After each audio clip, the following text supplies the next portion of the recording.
Lawmakers are demanding answers from Facebook officials today during a meeting on Capitol Hill over the company's data mining scandal. In an interview yesterday, CEO Mark Zuckerberg apologized for the mishandling of more than 50 million users' data, calling it a major breach of trust. The information was sold to Cambridge Analytica, a consultant to the Trump campaign. Now, that firm says it will undergo an independent investigation. Zuckerberg also addressed calls from several members of Congress that he testify.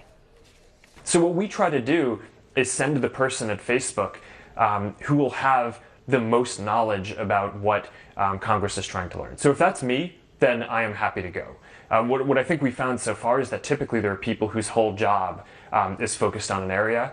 But I would imagine at some point that that there will be a topic where I am the sole authority on, and it will make sense for me to do it.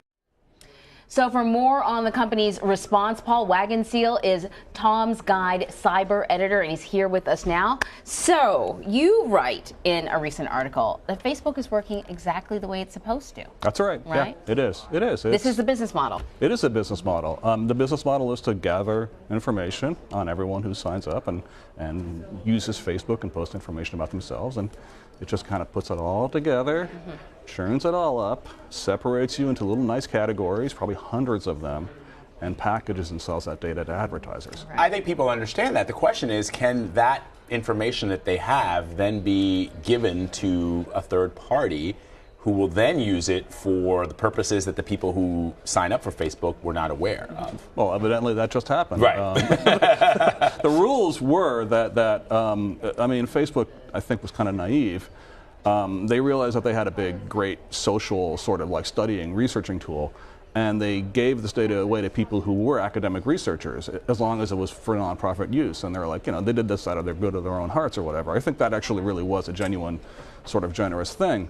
What they didn't really think about was that what happened to it after that person got the data, that no one, they didn't stop to think that someone could just take that and sell it on to somebody else. So, I mean, how do you stop that? I mean, do you implement penalties and say, well, you'll never have access to our data again, but sort of once that data is out there? Yeah, it's sort of like saying stop or I'll say stop again. I mean, that's pretty much what happened in this case. The only thing they can do is stop giving it away.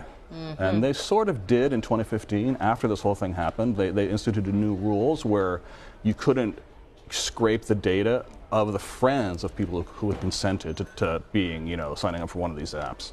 So that got limited. And now yesterday, Zuckerberg was like, well, we're going to limit them further. We're going to limit the apps further. The apps are going to have less access to data, and they're going to expire after 3 months if you don't use them.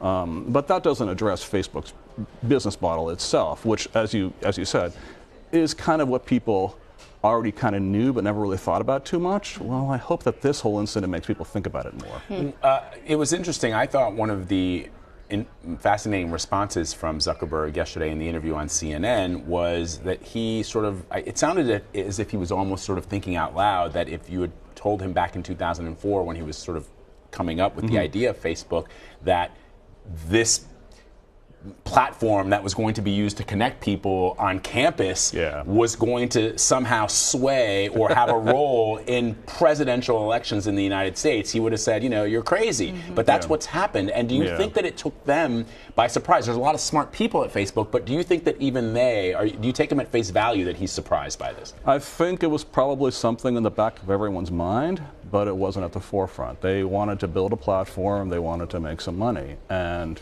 thinking about all these things gets in the way of making money. The guy who quit, or is quitting, the head of security, is a guy that I've met many times, Alex Stamos. He's a really nice guy. He really cares about this stuff passionately.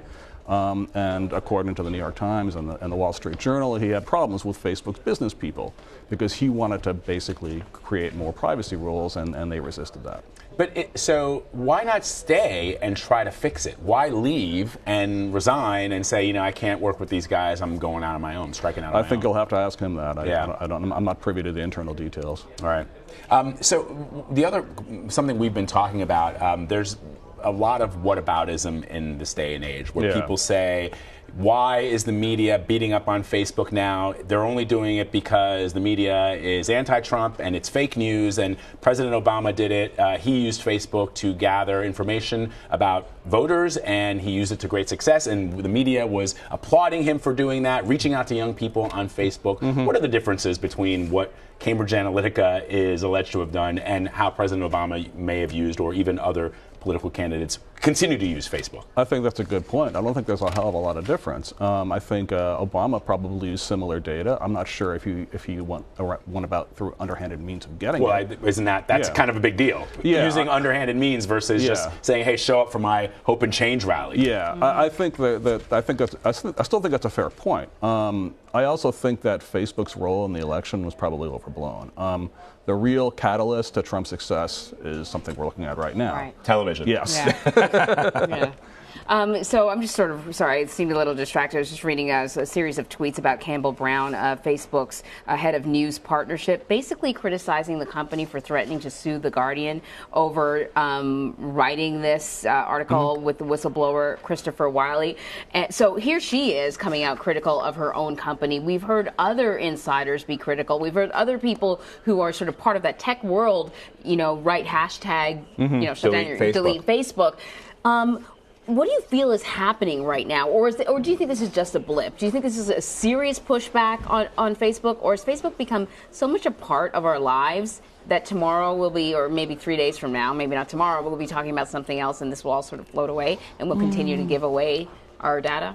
I think Facebook is not going to go away, and I think they're not going to lose many users over this. But I think that this is going to create more soul searching in Silicon Valley. And a lot of sort of examination among Facebook users, and I think that's ultimately a positive thing. I think a lot of people in Silicon Valley are very smart. They've been trying to chase a golden apple for a long time, and a lot of them have not stopped to think about what this all means and where it's all going. And I think Campbell Brown, this might be her saying, well, maybe we should put the brakes on this for a bit and see where we're going. In Europe, they're going to be sort of passing new legislation to put more control in the hands of users. Is that the answer? Would something like that work here? I'm not sure, because there could be a drawback to the European regulations. There's a thing in many of the European countries now, they have this right to be forgotten. And what that means is you can essentially petition to have data about you deleted from the internet, which is really strange. There's a couple of cases in London right now where there are people who have been convicted in criminal cases who have gone to prison and gone to jail, and they're trying to get the record of all that expunged from the internet. Now, from an American point of view, that's public knowledge, and you shouldn't get rid of it. Paul, something that's also sort of, I think, fascinating about this discussion. So Facebook, a lot of people have suggested that Facebook, for this issue, for this challenge to go away, they'd have to fundamentally change their business model. But could something not fundamentally change, but perhaps let's envision a world where Facebook says, you know what, we're not going to allow, or we're not going to disseminate information from any news source. My question is, I guess, and you know the mechanics and how much revenue and money they make in their various business practices, could they just say, look, this news thing is just a small portion of what we do. We make a lot more money with the Netflixes and the YouTubes and the movie studios and all the other things, the merchandise retailers, than we do with the news chunk of our business. Let's just get away with that. You won't be able to find news of any kind, fake or otherwise. Is that a viable option? Well, you're not going to stop people from posting news articles on their own feeds. That's not going to go away. I think Facebook could, actually abandon its own little news effort. Right, because they have a small one, but yeah, but it's not going to make a huge dent in their bottom line. Most of it comes from advertising. That might be a way to go forward. Yeah.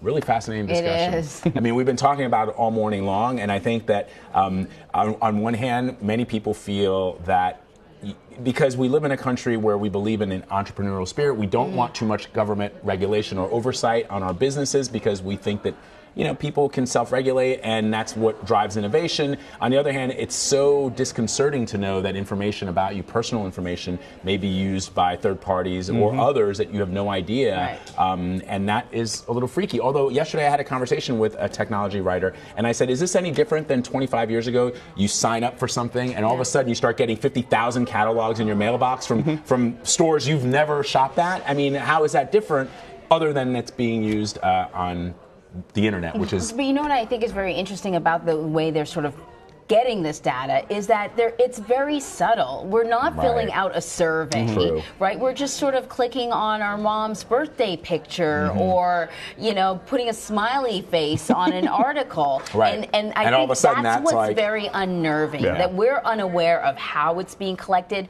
what's being collected, and then how it's ultimately being used. Yeah, you know, this writer told me that even if you were to try and sign up anonymously, like with a fake name on Facebook or something, it would still actually, all digital crumbs would lead back to you. Oh, yeah. As the, right? Yeah. Have you heard of shadow profiles? No. Well, you know, not everyone uses Facebook, but Facebook has profiles of those people anyway. What? You Because just opened up a whole other thing here. Those people have friends, and those friends talk about those people. So, you know, if John Smith doesn't have a Facebook account, but his wife and his kids and his grandmother and his buddies talk about him, then they're going to build a profile of him and use that. Oh my gosh, please come back. Yes, come back and talk to us about this. That's really fascinating. Shadow profiles. Paul Wagensill, thank you so much.